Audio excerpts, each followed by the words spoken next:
Okay, so a quick backstory. For months, I've been dealing with leaking after urinating and performing istinja. So I emailed you on Twitter, and I followed your recommendation of 98% is not 100, so you should ignore it. So yesterday, or 2 days ago, I came to pray Asr as I came late home. So I performed wudu. I prayed salah. I got in the fourth rak'ah and I realized a leakage.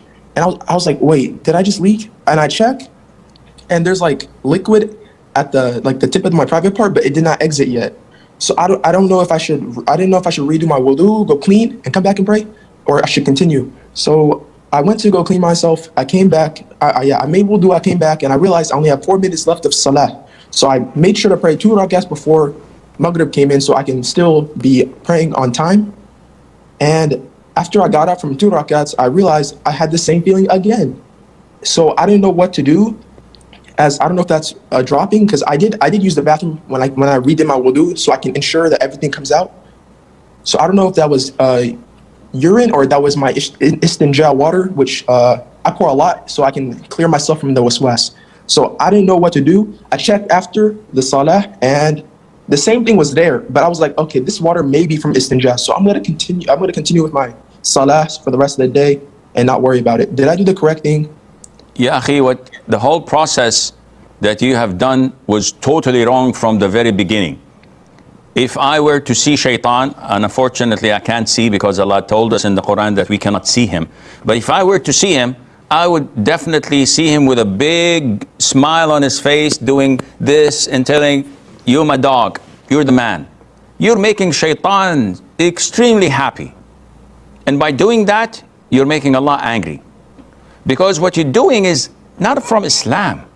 Where have you ever read that the Prophet ﷺ or his companions or the tabi'een or the tabi'in would ever have these intrusive thoughts and overthinking and going to the extreme to open the tip of their private parts and check in and maybe bring a microscope or a magnifying glass and probably take lab tests? What is this? Akhi, if someone asks you, is this Islam? Any person would say, no. This has nothing to relate to Islam. Islam is a religion of simplicity, of peace and tranquility. It is good for a rocket scientist and a physician and an engineer, as well as a shepherd and a farmer and a janitor or a layman. It fits them all. No one suffers like this except those who open the door for Satan to come in and mess up with their head. So in the beginning, when you got the feeling that something was leaking, ignore it. To go to the toilet and open the tip of your private part and look inside, this is unheard of. And definitely it's an innovation. It's something that is sinful upon you. The urine in the private part is like the milk in the breast of a suckling woman. If you leave it, it stays in. If you squeeze it, it comes out. This is why we say when you urinate, you overwhelm your private part with water and sprinkle some of the water on the inside of your underwear. So whenever you get these intrusive feelings, tell yourself that this is the water from istinja, and never ever do this again. Unless you want to get yourself suffering from infection. Nobody opens the tip of their private part like what you're doing, and Allah make things easy for all of us. After doing ablution, I see that urine is stuck in my throat. Now I perform ablution again and wash my private part.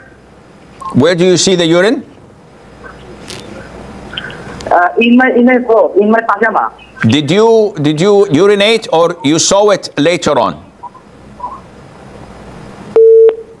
Okay. So this is a frequently asked question that Brother Maher has asked about. That is, after a person urinated, they tend to check after half an hour, 15 minutes, maybe less, maybe immediately. And the checking varies. Some of them put some tissues. Some of them go into squeezing their private part. And both ways are not from the Sunnah. And it opens the door for OCD. When a person sits on a toilet seat and he does his thing, and he waits for a minute or two, and there is no dripping, nothing is coming out. So he's looking and there's nothing coming out, without contracting his muscles, without squeezing anything, naturally, there's nothing coming out. What you should do is pour water on your private parts until it's damped, and sprinkle some water on your underwear and lift it up and move. The moment you stand, you may feel that, oops, maybe something came out. Let me check. Don't check. Make wudu. The moment you raise your foot to the sink, you get a feeling something came out. Don't check. You walk to the masjid, you feel something came out. You bow in salat, you prostrate, you think something is coming out. What is this? What is this? Are you dripping all the time? This is shaitan messing up with you. So, Sheikh, can I check? No, don't check.